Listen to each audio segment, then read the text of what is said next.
혈액형이 O형이라고요. 이건 우리 집안에 있을 수 없는 일이에요. 진정하세요. 무슨 일인지. 선영이는 올해 첫 손주를 품에 안았습니다. 눈에 넣어도 아프지 않을 손자를 바라보고 있음에도 선영의 일그러진 표정은 펴질 겨를이 없습니다. 이 이야기는 3년 전으로 거슬러 올라갑니다. 늦둥이로 본 귀한 3대 독자 아들 동훈이가 처음 여자친구를 집에 데려온 날이었습니다. 어머니, 소개할 사람이 있어요. 제 여자친구 현지예요. 선영은 밝게 웃으며 며느리가 될 여자를 맞이했습니다. 현지는 단정한 옷차림에 예의 바른 태도를 가진 여성이었습니다. 안녕하세요, 어머님.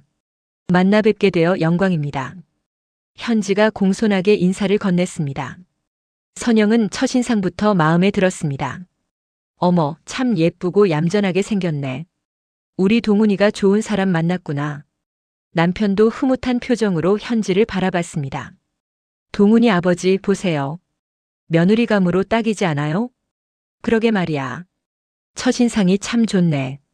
그날 저녁 식사 자리는 화기애애했습니다. 현지는 예의 바르게 행동했고 선영과 남편은 흡족한 표정이었습니다. 현지 씨는 어떤 일을 하세요? 선영이 물었습니다. 저는 난임 전문 병원에서 코디네이터로 일하고 있어요. 어머, 그래요? 요즘 그런 병원이 많이 생겼다면서요. 선영이 관심 있게 말했습니다. 네, 아기를 간절히 원하시는 분들을 도와드리는 일이라 보람있어요. 현지가 말했습니다. 참 좋은 일 하시네요. 선영은 더욱 마음에 들어했습니다. 1년 반 정도 연애를 하고 두 사람은 결혼을 결심했습니다. 어머니, 아버지, 저희 결혼하고 싶어요. 동훈이 진지하게 말했습니다. 선영은 너무 기뻐서 눈물을 글썽였습니다. 정말? 우리 동훈이가 드디어 장가를 가는구나. 결혼식은 성대하게 치러졌습니다. 양가 친척들이 모두 모여 두 사람의 앞날을 축복해 주었습니다. 동훈아, 현지를 잘 챙겨야 해. 네, 어머니. 걱정 마세요. 신혼 살림을 시작한 동훈과 현지는 선영의 집 근처에 집을 구했습니다. 어머님이 가까이 계시면 좋을 것 같아서요. 현지가 말했습니다. 선영은 며느리의 마음씨가 기특했습니다. 결혼 초기에는 모든 게 순조로워 보였습니다. 동훈과 현지는 금슬이 좋았고 선영도 며느리를 예뻐했습니다. 주말마다 가족들이 모여 식사를 했습니다. 어머님, 오늘 제가 삼계탕 끓여왔어요. 어머, 고마워. 우리 현지가 요리도 잘하네. 선영은 며느리가 정말 마음에 들었습니다. 하지만 결혼 1년이 지나도록 임신 소식은 들려오지 않았습니다. 여보, 우리 며느리 아직 아기 소식이 없네요. 선영이 남편에게 조심스럽게 말했습니다. 아직 젊으니까 천천히 생각하겠지. 남편은 대수롭지 않게 대답했습니다. 그래도 우리 동훈이가 3대 독자잖아요. 손주 보는 게 소원인데. 선영은 은근히 걱정이 되었습니다. 어느 날 현지가 선영에게 말했습니다. 어머님, 저 회사 그만뒀어요. 왜? 무슨 일 있어? 선영이 놀라서 물었습니다. 아니에요. 임신 준비를 하고 싶어서요. 그 일이 야근도 많고 스트레스도 심해서 아기가 안 생기나 싶어서요. 아이고, 그래? 그것도 좋은 생각이네. 건강이 제일 중요하지. 선영은 며느리의 생각이 기특했습니다. 결혼 2년 차가 되었을 때 선영은 더 이상 참지 못하고 조심스럽게 말을 꺼냈습니다. 현지야, 혹시 병원 검사 같은 거 받아봤어? 현지의 표정이 순간 굳어졌습니다. 아, 네. 저희 둘 다 건강해요. 그럼 왜 아기가 안 생기는 거야? 선영이 물었습니다.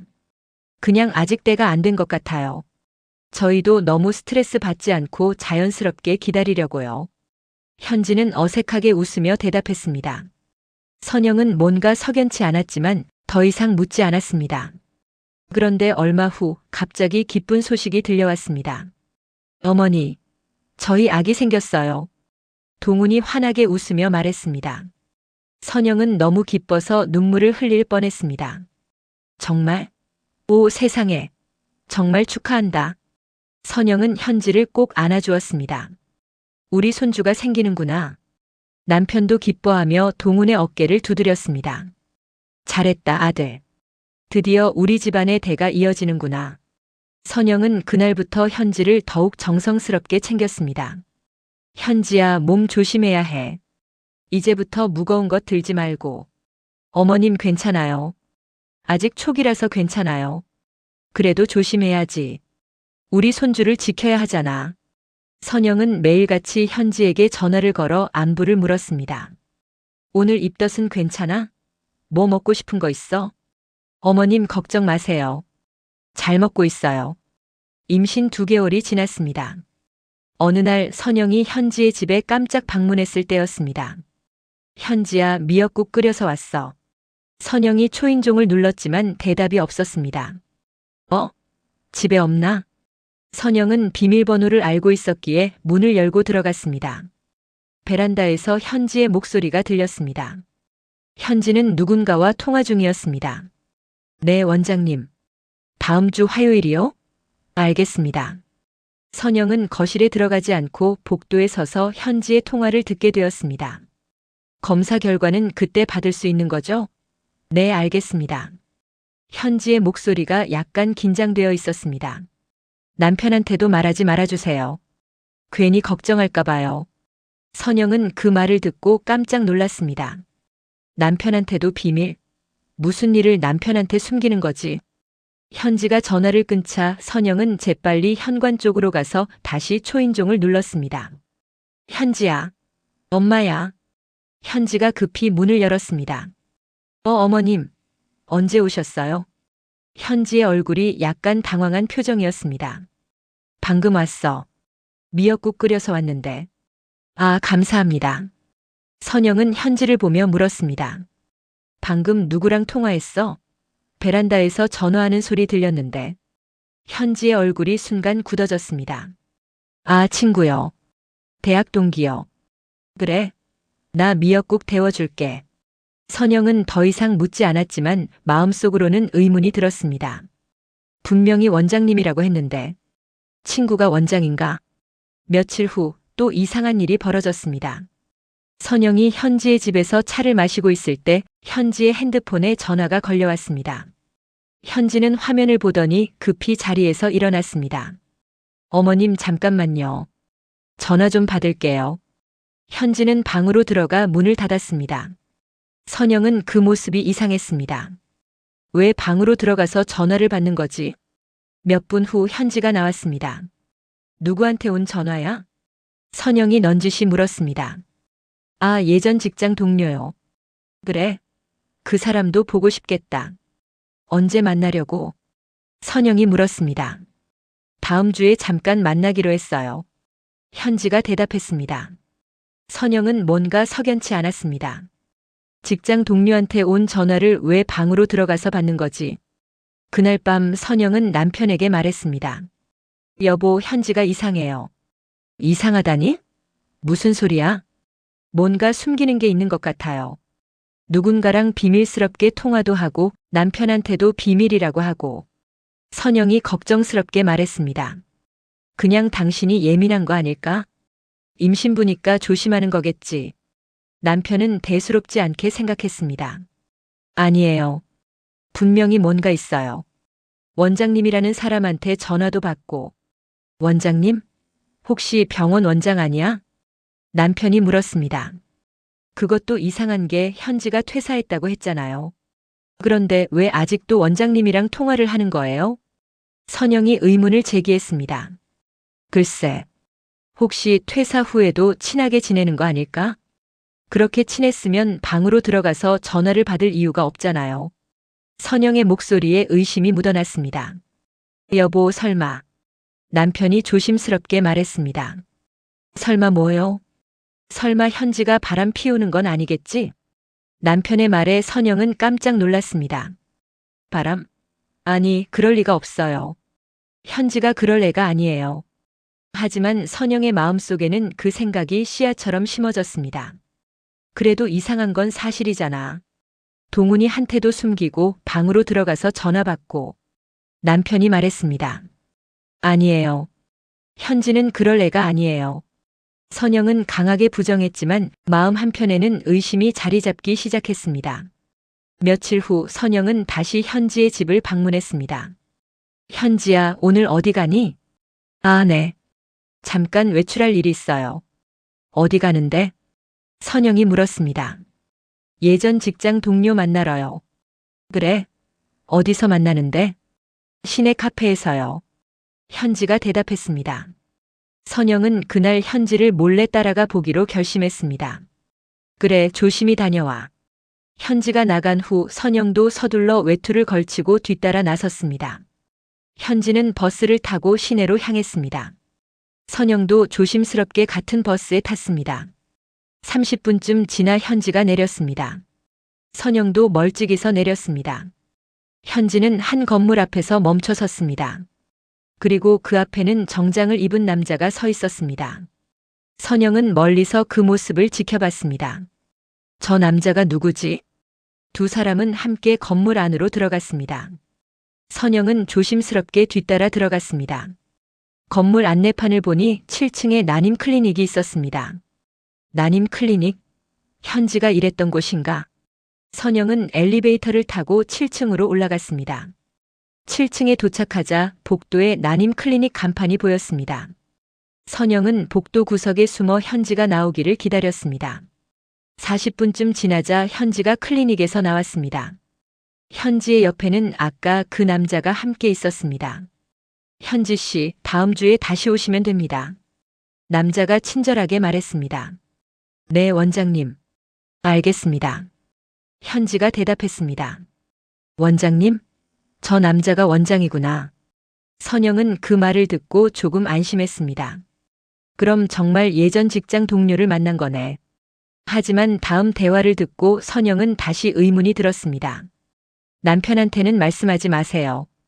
괜히 걱정하실까 봐요. 현지가 원장에게 말했습니다. 알겠습니다. 하지만 언젠가는 말씀드려야 할 텐데요. 원장이 조심스럽게 말했습니다. 지금은 아니에요. 때가 되면 말할게요. 현지의 목소리가 단호했습니다. 선영은 그 대화를 듣고 혼란스러웠습니다. 도대체 무슨 얘기를 하는 거지? 우리한테 숨기는 게 뭐야? 두 사람이 헤어진 후 선영은 급히 클리닉 안으로 들어갔습니다. 실례합니다. 선영이 접수 창구로 다가갔습니다. 어떻게 오셨어요? 직원이 물었습니다. 저기 방금 나간 여자분이 제 며느리인데요. 혹시 여기 무슨 일로 오는 건가요? 선영이 조심스럽게 물었습니다. 죄송하지만 환자 정보는 보호자라도 알려드릴 수 없습니다. 직원이 정중하게 거절했습니다. 그래도 저는 시어머니인데요. 죄송합니다. 본인의 동의 없이는 어렵습니다. 선영은 할 수 없이 클리닉을 나왔습니다. 집으로 돌아가는 길 선영의 머릿속은 복잡했습니다. 도대체 무슨 일이지? 왜 숨기는 거야? 선영은 온갖 상상을 하기 시작했습니다. 설마 저 원장이랑 무슨 사이인 건 아니겠지? 아니야, 그럴 리 없어. 현지가 그럴 애가 아니야. 하지만 의심은 점점 커져갔습니다. 그럼 왜 숨기는 거지? 그리고 왜 자꾸 그 병원에 가는 거야? 그날 밤 선영은 남편에게 오늘 있었던 일을 말했습니다. 여보, 현지를 따라가 봤어요. 뭐? 따라갔다고? 남편이 놀라서 물었습니다. 네. 현지가 예전 직장 동료 만난다고 해서 따라가 봤어요. 선영이 말했습니다. 그래서? 이전에 근무하던 난임 클리닉에 갔더라고요. 그리고 남자 원장이랑 얘기하는데 남편한테는 비밀로 하라고 하더라고요. 선영의 목소리가 떨렸습니다. 남편의 표정이 굳어졌습니다. 그게 무슨 소리요?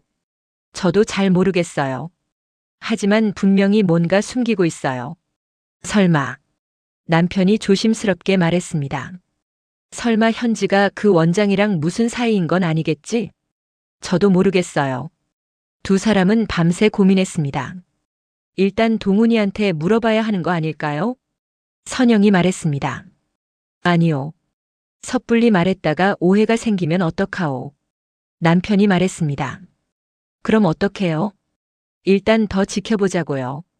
며칠이 지났습니다. 선영은 현지를 계속 관찰했습니다. 임신 3개월이 되었을 때 현지는 여전히 종종 외출을 했습니다. 현지야, 오늘도 나가니? 네, 어머님. 잠깐 볼 일이 있어서요. 무슨 일인데? 선영이 물었습니다. 그냥 친구 만나는 거예요. 현지가 대답했습니다. 선영은 더 이상 묻지 않았지만 마음속으로는 의심이 커져갔습니다. 자꾸 거짓말을 하네. 분명히 그 병원에 가는 것 같은데. 어느 날 선영은 현지의 핸드폰을 우연히 보게 되었습니다. 현지가 화장실에 간 사이 핸드폰에 메시지가 도착했습니다. 선영은 무심코 화면을 봤습니다. 원장님 다음 주 화요일 오전 10에 봐요. 선영의 심장이 쿵쾅거렸습니다. 선영의 의심은 확신으로 변해갔습니다. 분명히 뭔가 숨기고 있어. 그리고 그게 좋은 일은 아닌 것 같아. 임신 4개월이 되었습니다. 현지의 배가 조금씩 불러오기 시작했습니다. 선영은 여전히 현지를 정성스럽게 챙겼지만 마음 한편에는 의심이 자리 잡고 있었습니다. 현지야, 입덧은 괜찮아? 네, 어머님. 많이 나아졌어요. 다행이네. 우리 손주 건강하게 자라야 하는데. 선영이 말했습니다. 하지만 선영의 마음속에는 불안감이 커져갔습니다. 이 아이가 정말 우리 손주가 맞을까? 선영은 그 생각을 하면 무서웠습니다. 아니야. 그럴 리 없어. 현지가 그럴 애가 아니야. 하지만 의심은 쉽게 사라지지 않았습니다. 임신 5개월이 되었습니다. 어느 날 선영은 동훈을 따로 불렀습니다. 동훈아, 엄마가 물어볼 게 있어. 네, 어머니. 무슨 일이세요? 동훈이 물었습니다. 현지가 요즘 어디 자주 가니? 선영이 조심스럽게 물었습니다. 어디요? 그냥 친구 만나거나 산책하는 것 같은데요. 동훈이 대답했습니다. 혹시 예전 직장 자주 가니? 아니요. 퇴사했는데 왜 가요? 동훈이 의아하게 물었습니다. 선영은 아들도 모르는 것 같다는 생각이 들었습니다. 그냥 궁금해서. 왜요? 무슨 일 있어요? 동훈이 물었습니다. 아니야. 아무것도 아니야. 선영은 더 이상 말하지 않았습니다. 하지만 마음속으로는 확신했습니다. 동훈이도 모르는 비밀이 있어. 현지가 뭔가 숨기고 있어. 임신 6개월이 되었습니다. 현지의 배가 제법 불러왔습니다. 선영은 손주를 보는 기쁨보다 의심이 더 컸습니다. 이 아이가 정말 우리 핏줄일까? 선영은 밤마다 그 생각에 잠을 이루지 못했습니다. 임신 7개월이 되었을 때 선영은 더 이상 참을 수 없었습니다. 여보, 나 현지한테 직접 물어볼 거예요. 뭘 물어보려고? 남편이 물었습니다. 왜 자꾸 그 병원에 가는지, 무슨 비밀이 있는지. 선영이 말했습니다. 그건 너무 직접적인 거 아니오? 하지만 이대로는 못 참겠어요. 밤마다 걱정돼서 잠도 못 자겠어요. 선영의 목소리가 떨렸습니다. 알았소. 하지만 조심해서 물어보시오. 남편이 말했습니다. 다음 날 선영은 현지를 조용히 불렀습니다. 현지야, 우리 얘기 좀 하자. 네, 어머님. 무슨 일이세요? 현지가 앉았습니다. 현지야, 엄마한테 숨기는 거 있어? 선영이 직접적으로 물었습니다. 현지의 얼굴이 순간 굳어졌습니다. 무슨 말씀이세요? 너 요즘 자꾸 예전 직장 가지? 난임 클리닉 말이야. 선영이 말했습니다.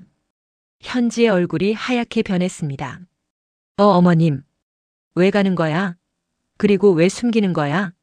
선영이 다그쳤습니다. 현지는 한참 동안 대답하지 못했습니다. 어머님, 그게. 말해봐. 도대체 무슨 일이야?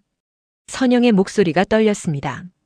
사실은 현지가 떨리는 목소리로 말을 시작하려 했지만 선영이 먼저 말했습니다. 설마 너. 선영이 조심스럽게 말했습니다. 설마 바람 피운 거야? 그래서 그 원장이랑 자꾸 만나는 거야? 현지의 눈이 커졌습니다. 아니에요, 어머님. 절대 아니에요. 현지가 급히 부인했습니다. 그럼 왜 자꾸 그 병원에 가는 거야? 선영이 물었습니다. 그건 현지가 말을 잇지 못했습니다. 말 안 할 거야? 선영의 목소리가 차가워졌습니다. 어머님, 지금은 말씀드릴 수 없어요. 현지가 고개를 숙였습니다. 왜? 때가 되면 말씀드릴게요. 지금은 안 돼요. 현지의 목소리가 떨렸습니다. 선영은 더욱 의심이 커졌습니다. 알았어. 가봐. 선영이 차갑게 말했습니다. 현지는 눈물을 흘리며 나갔습니다.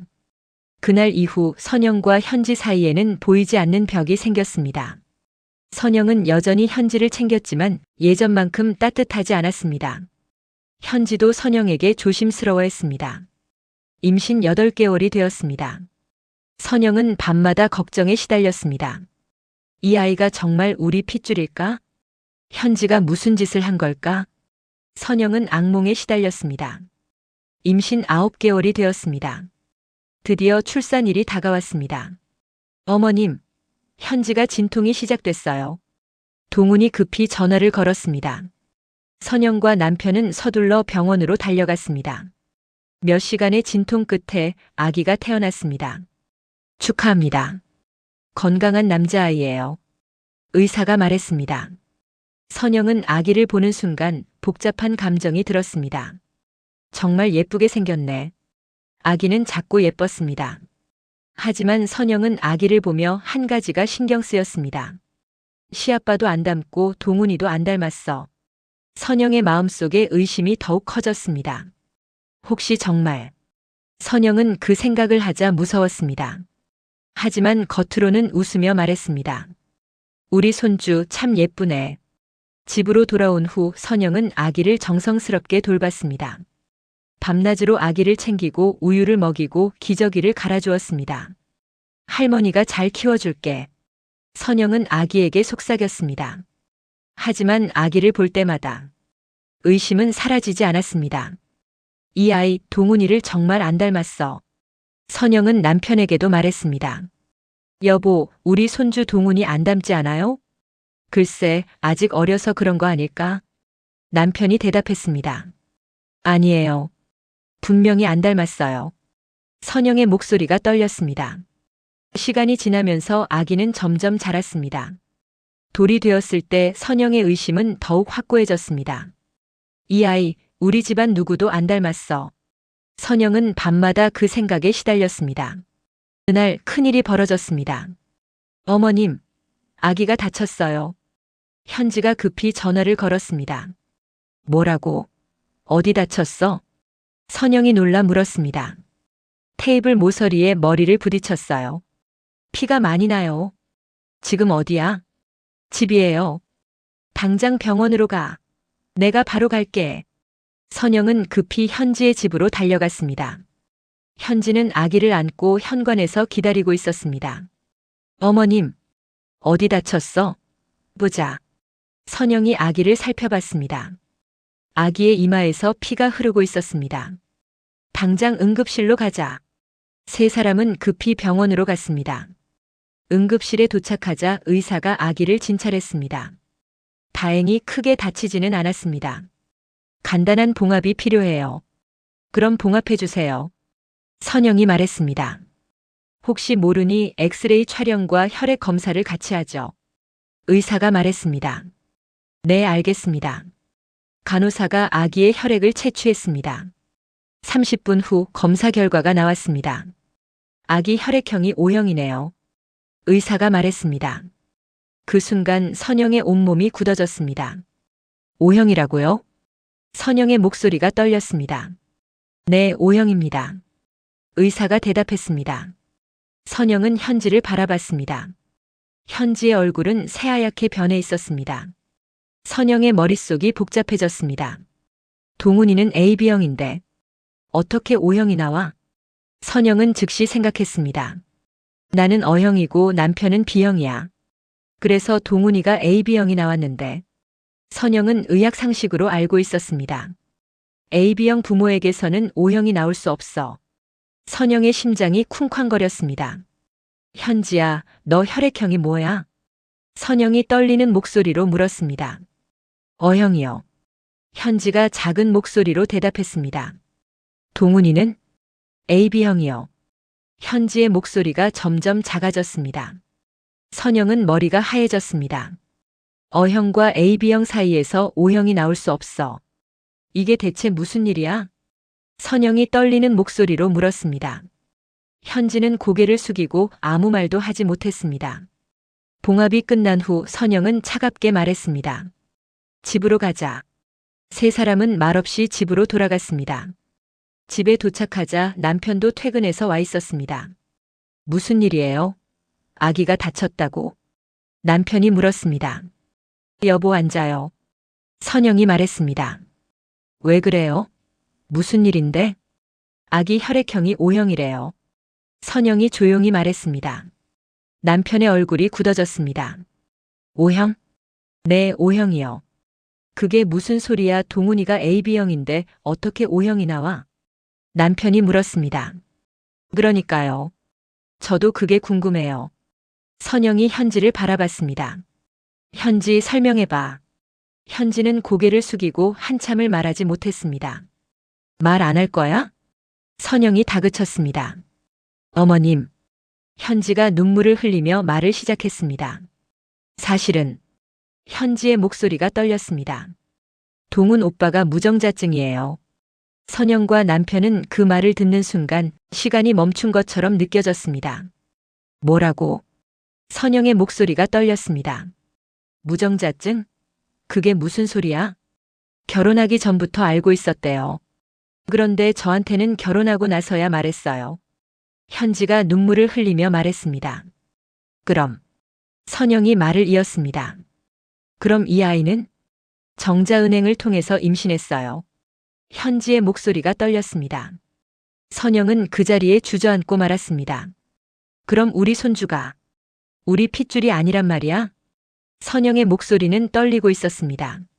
현지는 고개를 끄덕였습니다. 죄송해요, 어머님.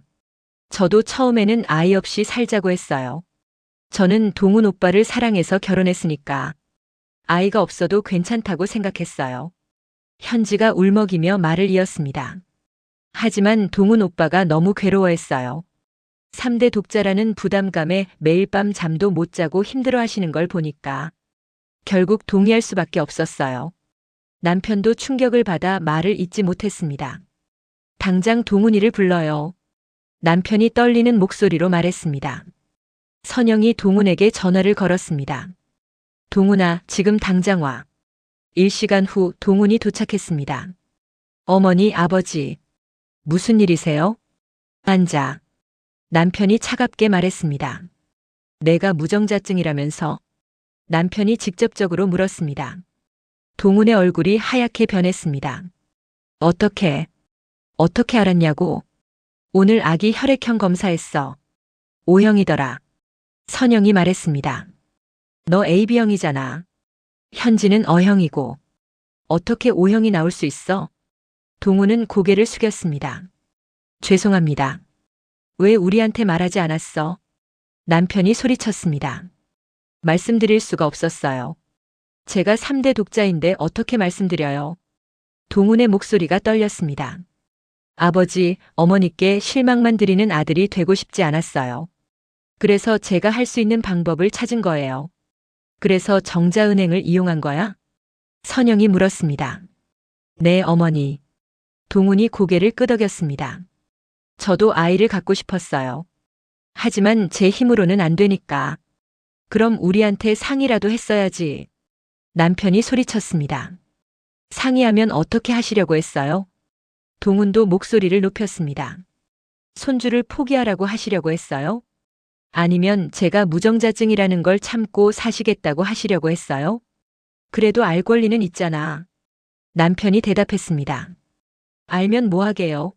어차피 해결 방법은 하나밖에 없는데. 동훈이 울먹였습니다. 저도 남자예요. 제 몸이 이런 게 너무 창피하고 부끄러웠어요. 그래서 말씀드릴 수가 없었어요. 선영은 두 사람을 말렸습니다. 그만해요, 둘 다. 어머니, 너무 속상하다. 선영의 목소리가 떨렸습니다. 왜 혼자 끙끙 앓은 거야? 우리한테 말했으면 같이 고민했을 텐데. 말씀드릴 수가 없었어요. 동훈이 눈물을 흘렸습니다. 일단 오늘은 이만 가봐. 우리도 생각 좀 해봐야겠어. 동훈과 현지는 아기를 데리고 집으로 돌아갔습니다. 두 사람이 떠난 후 선영과 남편은 말없이 앉아 있었습니다. 한참의 침묵이 흐른 후 남편이 입을 열었습니다. 여보. 네. 우리 진지하게 이야기 좀 합시다. 남편의 목소리가 무거웠습니다. 무슨 이야기요? 선영이 물었습니다. 저 아이 문제요. 남편이 말했습니다. 우리가 손주라고 믿고 키운 아이가 우리 핏줄이 아니라는 게 밝혀졌잖소. 선영은 남편의 말을 조용히 듣고 있었습니다. 그럼 어쩌자는 거예요? 호적 문제부터 생각해 봐야지. 남편이 말했습니다. 호적이요? 법적으로는 동훈이 아들이 맞소. 하지만 혈연으로는 아니잖소. 남편의 목소리가 냉정했습니다. 그래도 이미 호적에 올라간 아인데요. 선영이 말했습니다. 그건 동훈이가 속인 거요. 우리한테 사실을 말하지 않고 호적에 올린 거잖소. 그래도 법적으로는 문제 없는 거 아니에요? 법적으로는 그렇소. 하지만 우리 집안 전통이 문제요. 남편이 단호하게 말했습니다. 선영은 남편의 말이 무슨 뜻인지 알았습니다. 재산 상속 이야기하시는 거죠? 그것도 있고 선산 문제도 있어. 남편이 말했습니다. 선영의 가슴이 철렁했습니다. 선산이요? 우리 집안 선산에는 대대로 장손만 들어갈 수 있어.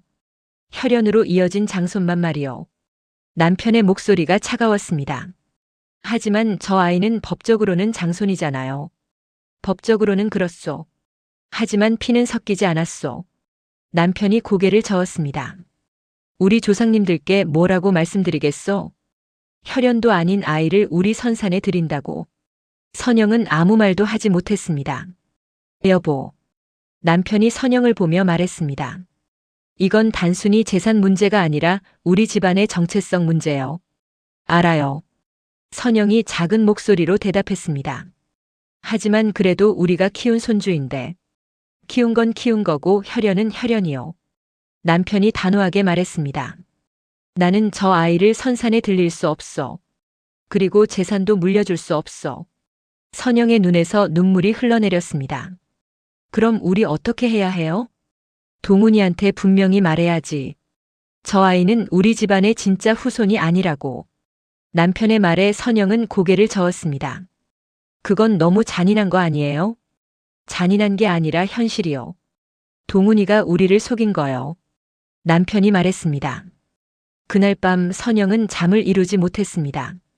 남편의 말이 머릿속을 맴돌았습니다. 선산에 들릴 수 없다. 재산도 물려줄 수 없다. 선영은 아기를 생각했습니다. 그 아이가 무슨 잘못이 있어서 이런 대우를 받아야 하지. 하지만 동시에 남편의 입장도 이해가 됐습니다.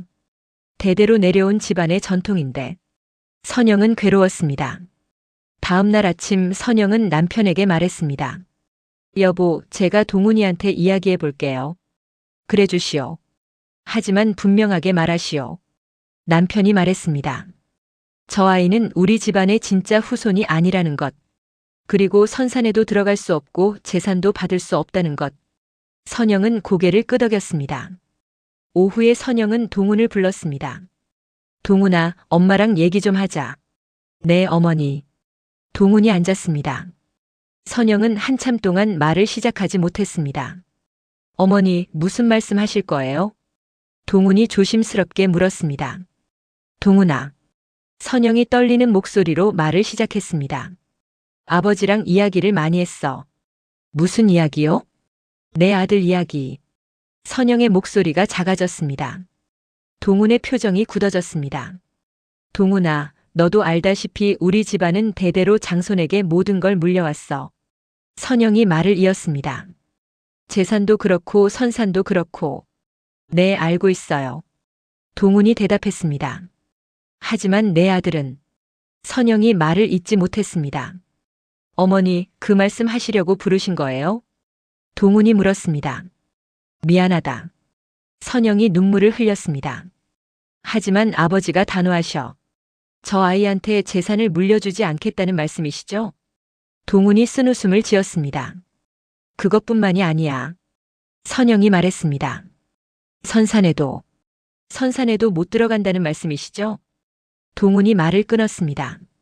선영은 고개를 끄덕였습니다. 동훈아, 미안해. 아니에요, 어머니.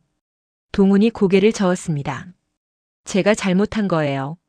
처음부터 말씀드렸어야 했는데. 동훈아. 하지만 어머니. 동훈이 선영을 보며 말했습니다. 그래도 저 아이는 법적으로 제 아들이에요. 그리고 저는 저 아이를 제 아들로 키울 거예요. 엄마도 그건 알아. 선영이 말했습니다. 하지만 집안 전통은 어쩔 수 없어. 알았어요. 동훈이 일어섰습니다. 그럼 저는 제 힘으로 제 아들을 키우겠습니다. 동훈아. 선영이 아들을 불렀습니다. 네. 미안하다. 괜찮아요, 어머니. 동훈은 그 말을 남기고 나갔습니다. 동훈이 나간 후 선영은 한참을 울었습니다. 내가 나쁜 엄마인가? 나쁜 할머니인가? 선영은 자책했습니다. 그날 저녁 남편이 돌아왔습니다. 동훈이한테 말했소? 네. 선영이 대답했습니다. 뭐래요? 이해한다고 했어요. 그래, 잘했소. 남편이 말했습니다. 하지만 선영의 마음은 편하지 않았습니다. 며칠 후 선영은 현지를 따로 불렀습니다. 현지야, 얘기 좀 하자. 네, 어머님. 현지가 조심스럽게 앉았습니다. 현지야, 동훈이한테 들었지? 선영이 물었습니다. 현지는 고개를 끄덕였습니다. 죄송해요, 어머님. 현지가 눈물을 흘렸습니다. 제가 처음부터 더 강하게 거절했어야 했는데. 현지야, 너 잘못이 아니야. 선영이 말했습니다. 하지만 어머님. 현지가 선영을 보며 말했습니다. 저희 아이는 정말 아무 잘못도 없는데 왜 이런 대우를 받아야 하나요? 그건 선영이 말을 잇지 못했습니다. 집안 전통이라는 게 이렇게 중요한가요?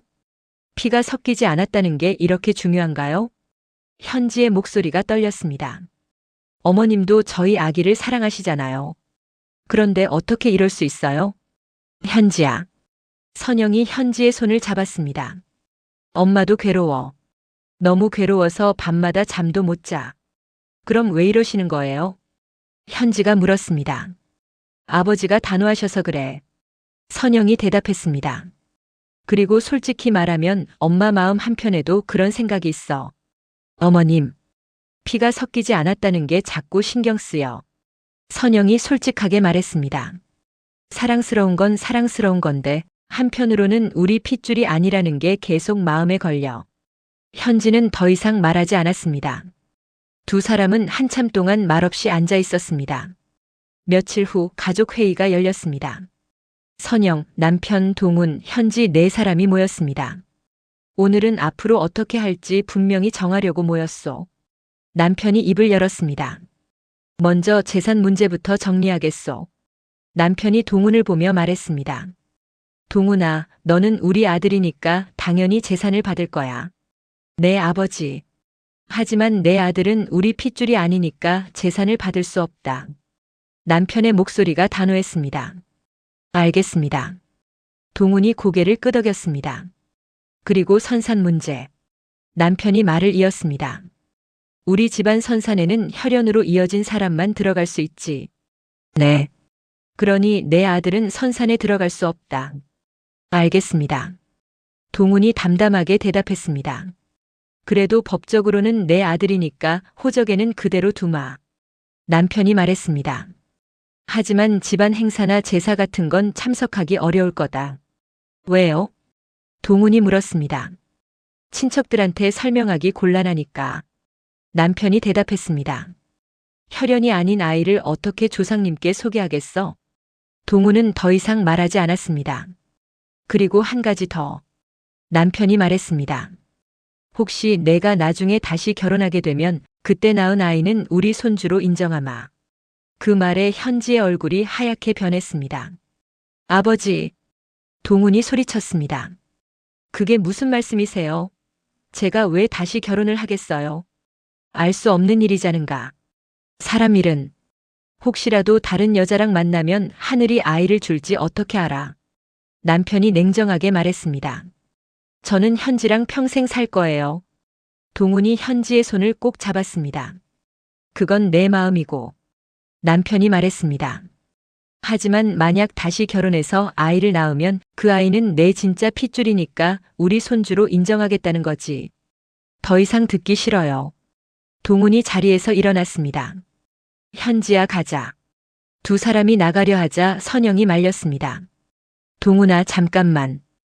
어머니, 더 이상 무슨 말씀을 하시려고요? 동훈이 돌아서며 물었습니다. 동훈아, 엄마는 손주도 사랑해. 선영이 눈물을 흘리며 말했습니다.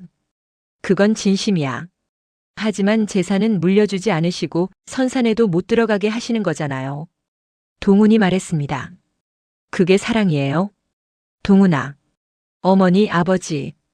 동훈이 두 사람을 보며 말했습니다. 저는 제 아들을 제 힘으로 키우겠습니다. 부모님 재산도 필요 없고 선산에 들어갈 필요도 없어요. 동훈아. 그리고 제가 나중에 죽으면 제 아들이랑 같은 곳에 묻힐 거예요. 동훈이 단호하게 말했습니다. 부모님 선산이 아니라 제가 마련한 곳에요. 그 말을 남기고 동훈과 현지는 아기를 데리고 나갔습니다. 동훈이 나간 후 선영은 한참을 울었습니다. 여보, 우리가 너무 한 거 아닐까요? 선영이 남편에게 물었습니다. 우리가 한 게 아니라 동훈이가 우리를 속인 거요. 남편이 말했습니다. 하지만 그래도 당신도 흔들리는 거요? 남편이 선영을 보며 물었습니다. 흔들린다기보다는 선영이 말했습니다. 너무 마음이 아파요. 나도 마음이 아프오. 하지만 어쩔 수 없어. 남편이 한숨을 쉬었습니다. 집안의 전통과 조상님들의 뜻을 저버릴 수는 없어. 며칠이 지났습니다. 선영은 아기가 보고 싶었지만 선뜻 연락하지 못했습니다. 전화하면 동훈이가 받을까? 선영은 고민했습니다. 결국 선영은 현지에게 문자를 보냈습니다. 현지야, 아기 얼굴 좀 보고 싶어. 내가 집에 가도 될까? 한참 후 현지에게서 답장이 왔습니다. 어머님, 동훈 오빠가 당분간은 만나지 말자고 했어요. 죄송해요. 선영은 그 문자를 보고 눈물이 났습니다. 내가 손주를 보지 못하게 되다니. 선영은 남편에게 말했습니다. 여보, 동훈이가 저희를 안 만나려고 해요. 남편이 담담하게 말했습니다. 동훈이가 화가 났으니 시간이 필요할 거요. 언제까지 기다려야 하는 거예요? 선영이 물었습니다. 당신은 안 그리워요? 손주 얼굴?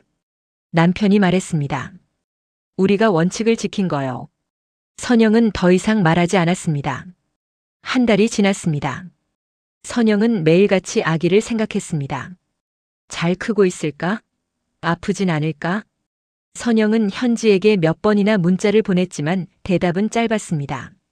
네, 잘 지내고 있어요. 2달이 지났습니다. 선영은 더 이상 참을 수 없었습니다. 여보, 제가 동훈이한테 가볼게요. 가서 뭐 하려고? 남편이 물었습니다.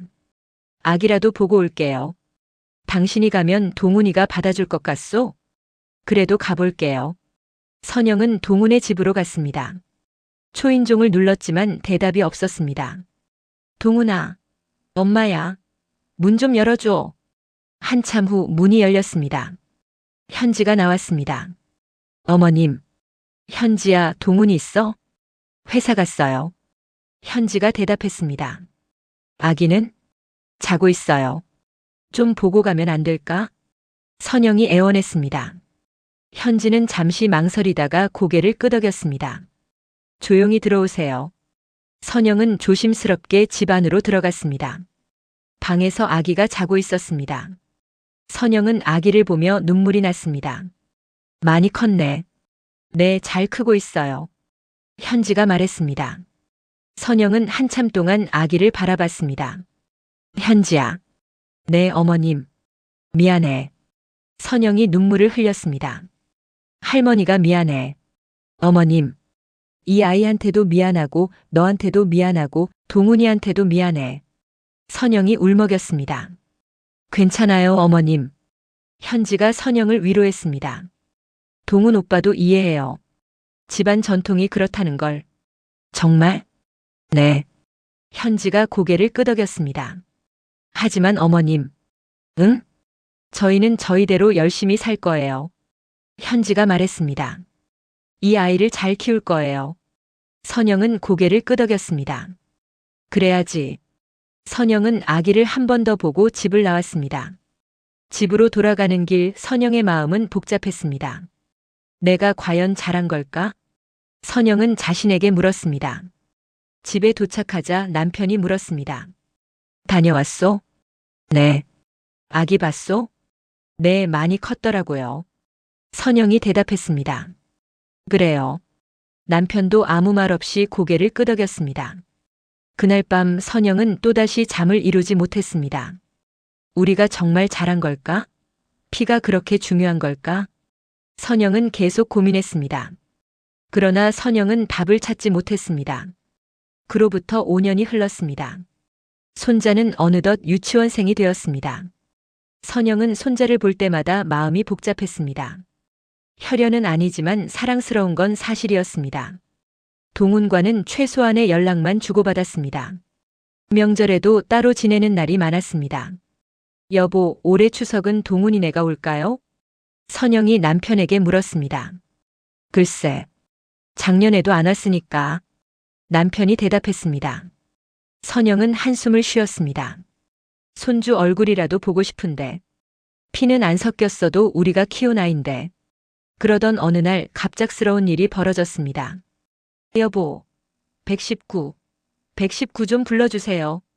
선영이 다급하게 소리쳤습니다. 남편이 갑자기 쓰러진 것입니다. 여보, 정신 차려요. 선영이 남편을 흔들었지만 반응이 없었습니다. 구급차가 도착했습니다. 빨리 병원으로 가야 합니다. 구급대원이 말했습니다. 선영도 함께 구급차에 올라탔습니다. 병원에 도착해서 응급처치를 받았지만 남편은 의식을 되찾지 못했습니다. 뇌출혈입니다. 상태가 매우 위중합니다. 의사가 심각한 표정으로 말했습니다. 선영은 급히 동훈에게 전화를 걸었습니다. 동훈아, 아버지가 쓰러지셨어. 빨리 병원으로 와. 네. 어머니, 지금 어디세요? 오호대학병원 응급실이야. 30분 후 동훈과 현지가 도착했습니다. 어머니, 아버지 어떻게 되신 거예요? 뇌출혈이래. 상태가 안 좋대. 선영이 울먹이며 말했습니다. 의사가 나왔습니다. 보호자분들이시죠? 네, 의사 선생님. 환자분 상태가 매우 위중합니다. 수술을 해도 성공 확률이 높지 않습니다.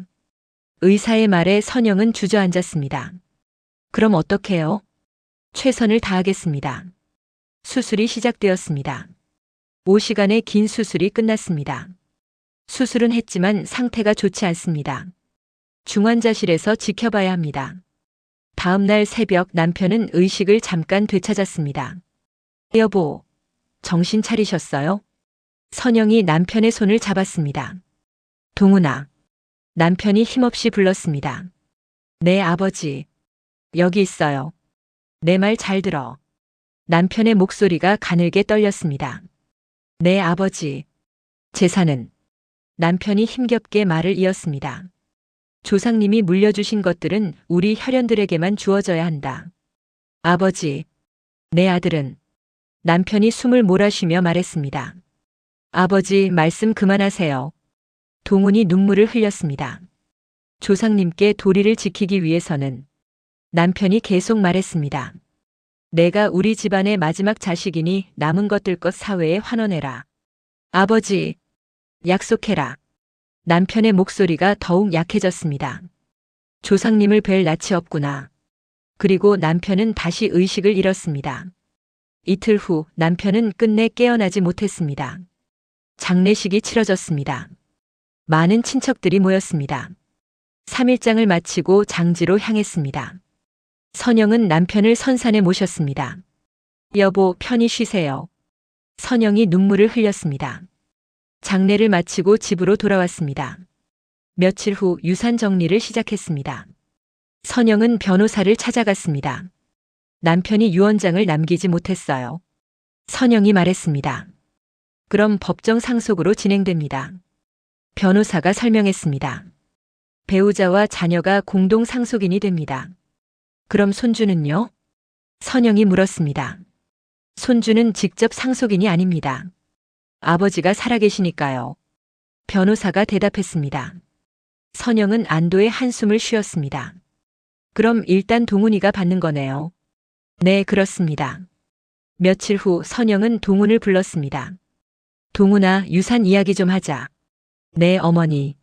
아버지가 돌아가시기 전에 말씀하셨잖아. 선영이 조심스럽게 말했습니다.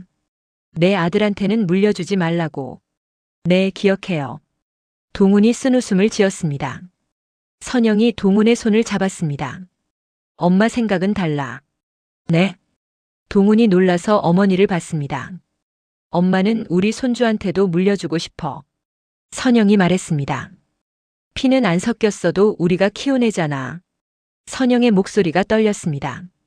5년 동안 생각 많이 했어. 어머니. 동훈이 눈물을 흘렸습니다. 감사합니다. 내가 받은 유산은 내가 자유롭게 써. 선영이 말했습니다. 나중에 내 아들한테 물려줘도 돼. 정말요? 응. 아버지 뜻이랑은 다르지만 엄마는 그게 맞다고 생각해. 선영이 고개를 끄덕였습니다. 고맙습니다, 어머니. 동훈이 선영을 꼭 안았습니다. 며칠 후 선영에게 전화가 왔습니다. 선영 씨, 저 형님 사촌 동생 민수예요. 아, 민수야. 무슨 일이야? 형님 장례식 때 못 가서 죄송해요. 괜찮아. 그런데 형님 유산 정리는 잘 되고 있어요? 민수가 물었습니다. 응, 지금 진행 중이야. 혹시 손주분도 받는 거예요? 민수가 조심스럽게 물었습니다. 그렇지, 동훈이가 받아가고 나중에 물려줄 거니까. 선영이 대답했습니다. 그렇군요. 민수의 목소리가 이상했습니다. 왜 그래? 아니에요. 그냥 궁금해서요. 민수가 말했습니다. 형님이 평소에 혈연을 중요하게 생각하셨잖아요. 맞아. 선영이 한숨을 쉬었습니다. 며칠 후 민수가 다시 전화를 걸어왔습니다. 선영 씨, 제가 한번 뵈러 가도 될까요? 왜? 무슨 일인데? 중요한 이야기가 있어서요. 민수가 말했습니다. 알았어. 언제 올래? 내일 괜찮으세요? 그래. 다음 날 민수가 찾아왔습니다. 선영 씨, 안녕하세요. 어서 와. 앉아. 민수가 심각한 표정으로 앉았습니다. 무슨 일인데 그렇게 심각해? 선영이 물었습니다. 선영 씨, 제가 우연히 들은 이야기가 있어서요. 민수가 조심스럽게 말을 시작했습니다. 무슨 이야기? 동훈이 아들 말이에요. 민수의 말에 선영의 표정이 굳어졌습니다. 그 아이가 어쨌다는 거야? 제가 우연히 동훈이 친구를 만났어요. 그 친구가 술 마시다가 말을 한 거예요.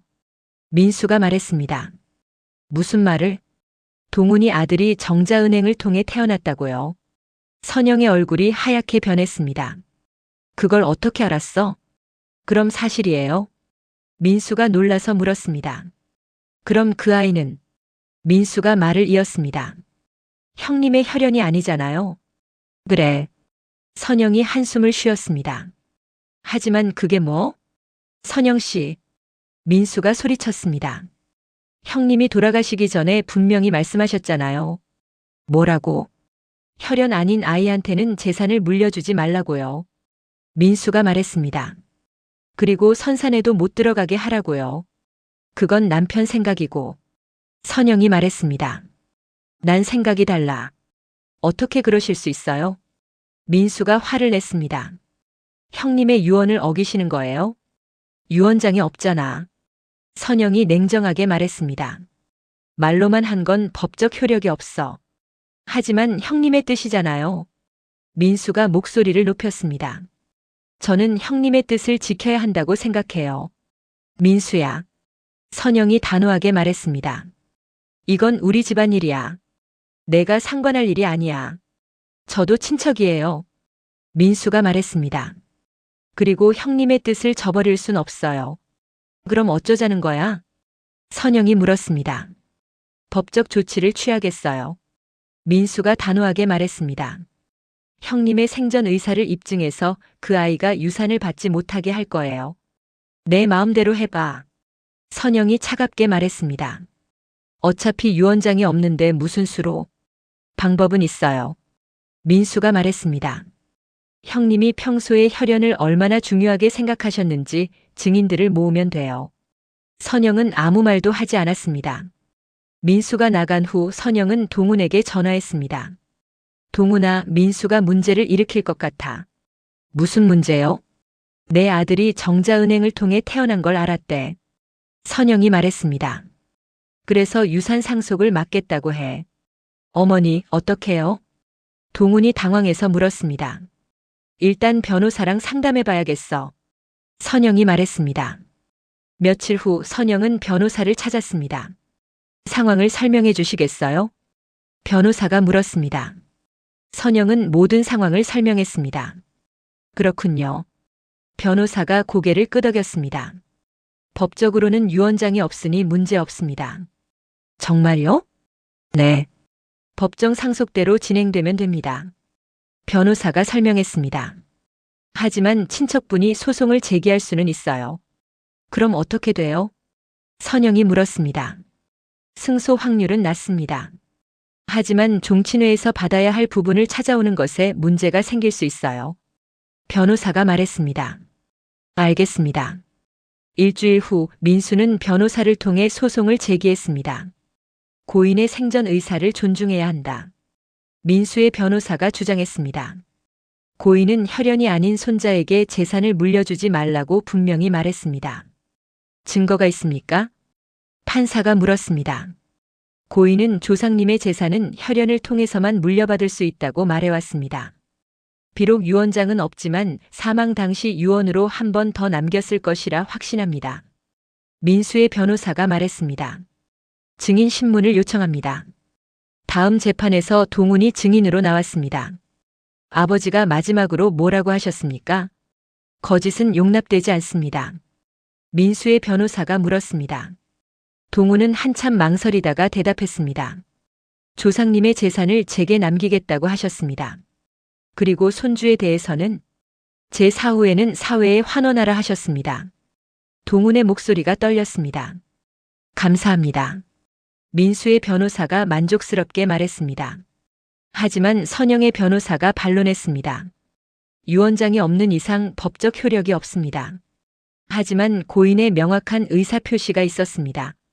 민수의 변호사가 주장했습니다. 재판은 계속되었습니다. 민수는 여러 친척들을 증인으로 세웠습니다. 형님이 평소에 혈연을 얼마나 중요하게 생각하셨는지 다들 아시잖아요. 친척들이 하나둘 증언했습니다. 형님은 항상 말씀하셨어요. 우리 집안은 대대로 물려받은 것들이 많으니 혈통을 귀히 여겨야 한다고. 선산도 혈연만 들어갈 수 있다고 하셨어요. 며느리들도 들어가지 못하게 하셨죠. 증언들이 이어졌습니다. 선영은 법정에 앉아 괴로워했습니다. 이게 정말 옳은 일일까? 재판이 진행되는 동안 민수는 더 확실한 증거를 찾기로 했습니다. 유전자 검사를 하면 어떨까요? 민수가 자신의 변호사에게 물었습니다. 그것도 방법이네요. 변호사가 고개를 끄덕였습니다. 혈연이 아니라는 걸 과학적으로 증명하는 거죠. 어떻게 검사를 하죠? 손자분의 머리카락이나 체액이 필요합니다. 변호사가 설명했습니다. 며칠 후 민수는 아이가 다니는 유치원에 갔습니다. 하원 시간이 되자 아이가 나왔습니다. 현지가 아이를 데리러 와 있었습니다. 안녕하세요. 아이가 민수를 알아보고 반갑게 인사했습니다.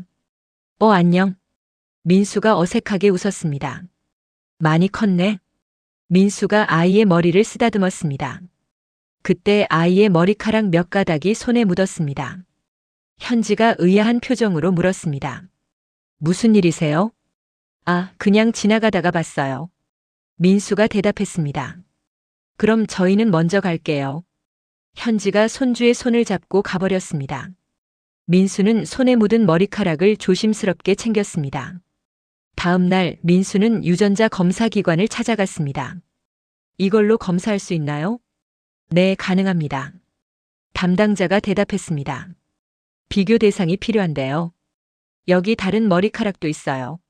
민수가 동훈의 머리카락을 내밀며 말했습니다. 알겠습니다. 2주 정도 걸립니다. 2주가 지났습니다. 민수는 검사 결과를 받으러 갔습니다.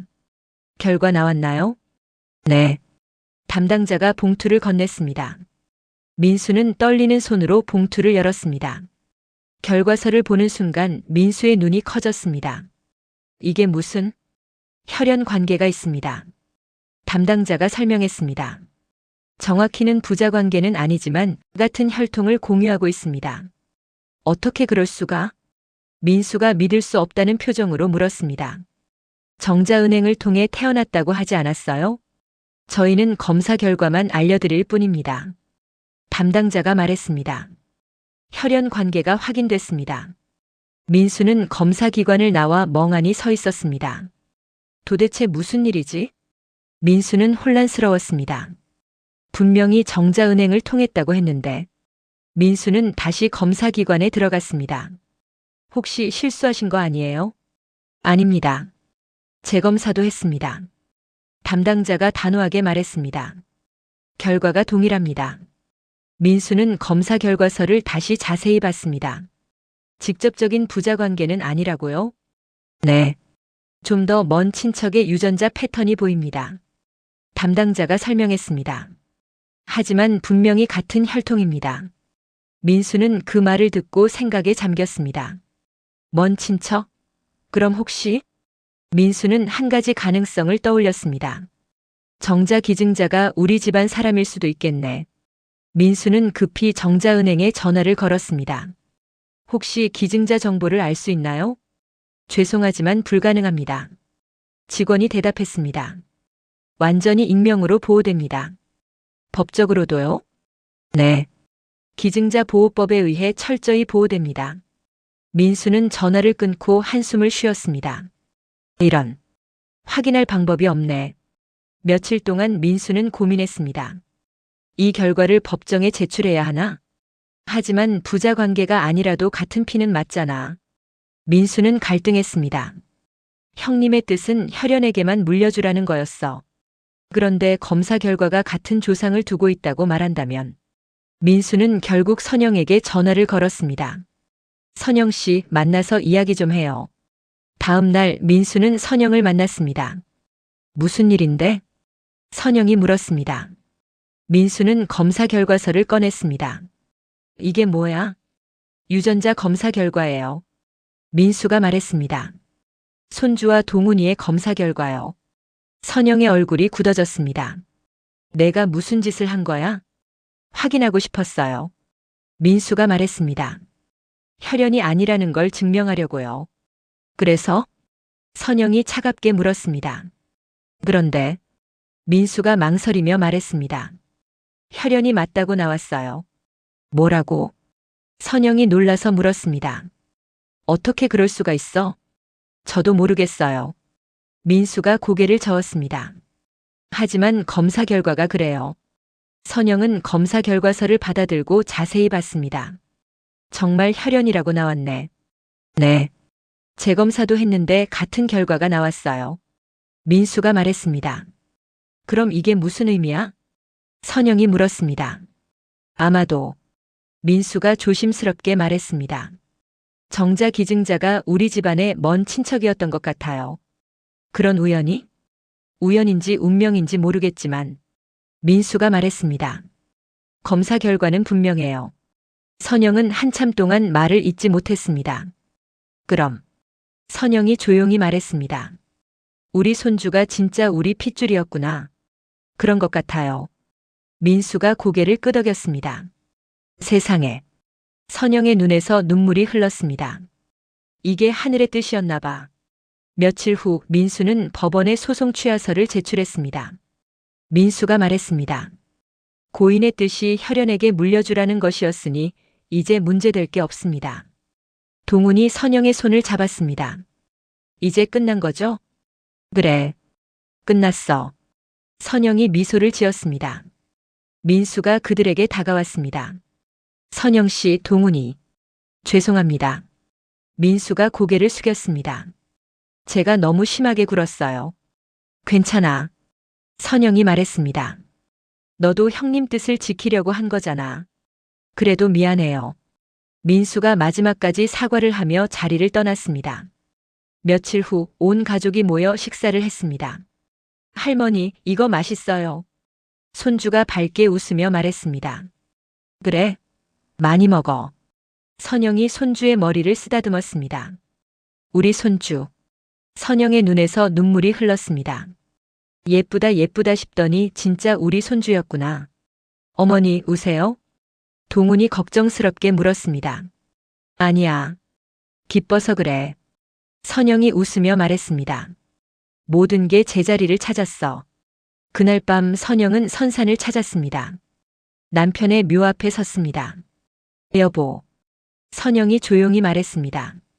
당신 더 이상 대를 모시었다고 죄책감 가질 필요 없어요. 바람이 살랑 불어왔습니다. 마치 남편이 대답하는 것 같았습니다. 당신도 기뻐하시죠? 선영이 물었습니다. 우리 손주가 정말 우리 조상님 핏줄이래요. 선영은 묘 앞에 꽃을 놓았습니다. 이제 마음 편히 쉬세요. 당신 뜻대로 됐어요. 선영은 그렇게 남편에게 말했습니다. 집으로 돌아가는 길 선영의 마음은 한결 가벼웠습니다. 가족이 다시 하나가 되었습니다. 손주는 법적으로도 혈연으로도 온전한 가족의 일원이 되었습니다. 정말 신기한 일이야. 선영은 혼잣말로 중얼거렸습니다. 이게 운명이었나 봐. 며칠 후 유산 분배가 마무리되었습니다. 선영과 동훈이 유산을 나눠받았습니다. 그날 저녁 선영은 아이를 무릎에 앉혔습니다. 할머니, 저 사랑해요? 손주가 물었습니다. 당연하지. 선영이 손주를 꼭 안았습니다. 할머니가 세상에서 제일 사랑해. 저도 할머니 사랑해요. 아이가 환하게 웃었습니다. 선영은 손주를 보며 생각했습니다. 이 아이가 정말 우리 핏줄이었구나. 하늘이 준 선물이었어. 선영의 일그러진 표정은 이제 완전히 사라졌습니다. 대신 평온한 미소가 자리 잡았습니다. 모든 걱정과 의심이 사라졌습니다. 선영은 이제 아무런 죄책감 없이 손주를 사랑할 수 있게 되었습니다. 그리고 남편의 뜻도 지킬 수 있게 되었습니다. 선영은 깊은 한숨을 쉬었습니다. 모든 것이 제자리를 찾았습니다. 긴 터널을 지나 마침내 빛을 본 것 같았습니다. 긴 이야기를 함께 해주셔서 감사합니다. 구독과 좋아요, 댓글은 제작자에게 큰 힘이 됩니다. 감사합니다.